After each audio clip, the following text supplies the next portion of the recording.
Rigae, donc en fait qui est le propriétaire de cette abbaye, et son président Miguel Espada ont une vraie envie d'ouvrir l'abbaye. Vous avez vu, on n'est pas dans un hôtel classique, on est dans une abbaye du XIIe siècle.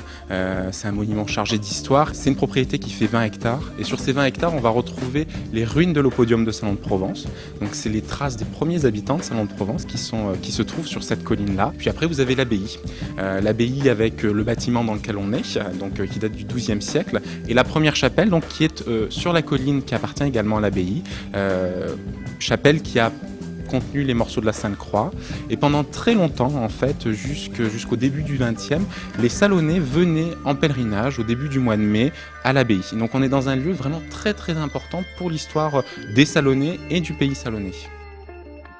Et l'idée derrière tous nos partenariats, c'est permettre aux Salonnais de se réapproprier ce lieu, et nous de participer à la vie des Salonnais aussi.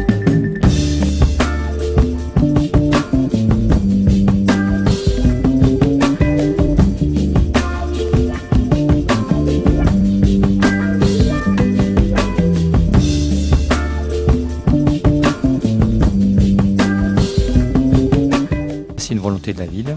On nous a demandé qui voulait participer. Moi, je trouve que c'est assez enrichissant. Voir des grands chefs, les voir travailler dans leur environnement. En plus, c'est sur un thème avec toutes les herbes ramassées autour de l'abbaye de Sainte-Croix. Ça donne une ouverture d'esprit. J'ai adoré la journée d'hier, quoi. On a été se balader, on a dû faire 7-8 km dans la garrigue, donc avec les artistes qui nous faisaient voir les herbes qu'on travaillait, qu'on trouvait au bord de chez nous, quoi. Puis après, c'est un groupe qui s'est formé aussi, quoi. Je veux dire, c'était vraiment très sympa, quoi. Il y avait vraiment un vrai groupe pour découvrir la nature autour de l'abbaye. Ça, c'est vraiment quelque chose qui m'a beaucoup plu, quoi. Puis c'est cette émulation qu'il y a après le deuxième jour en cuisine. Et là, les grands chefs, ils sont là, ils sont abordables. Voilà, ils nous font voir, ils nous font découvrir, on travaille avec eux. Donc en fait, c'est ça qui est formidable, quoi.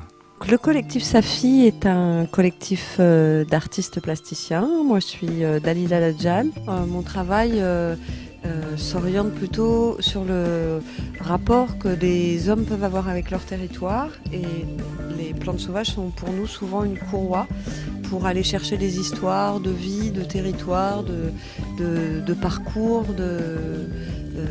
d'habitants ou de gens qu'on peut croiser.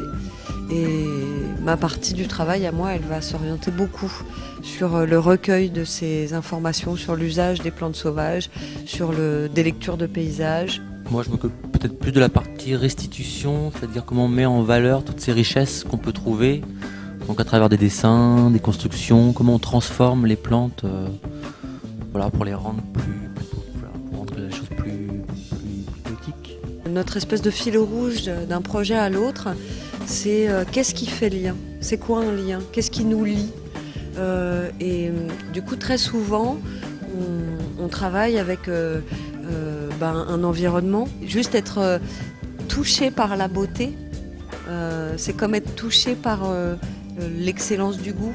Et notre travail, c'est ça, c'est d'aller toucher les gens, soit parce que à travers un dessin, on va révéler un aspect très visuel de la plante, soit à travers la cuisine, on va permettre au public d'être touché par une saveur.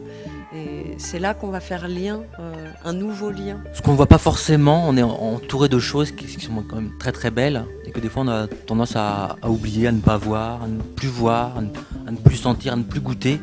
Et c'est révéler toutes ces richesses-là en fait, qui nous intéressent, je pense, dans notre travail.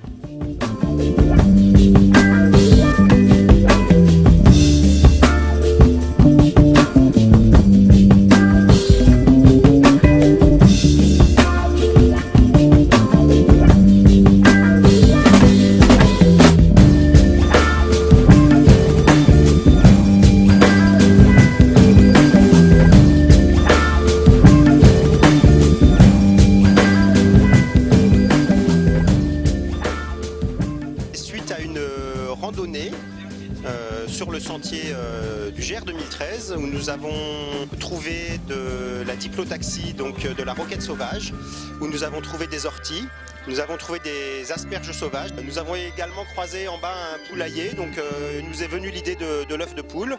Nous avons incorporé tout ça dans notre menu. Donc on a en entrée un œuf cuit cru, voilà, cuit à basse température, que nous avons accompagné d'une purée d'ortie et d'un croustillant d'avoine aux fruits secs.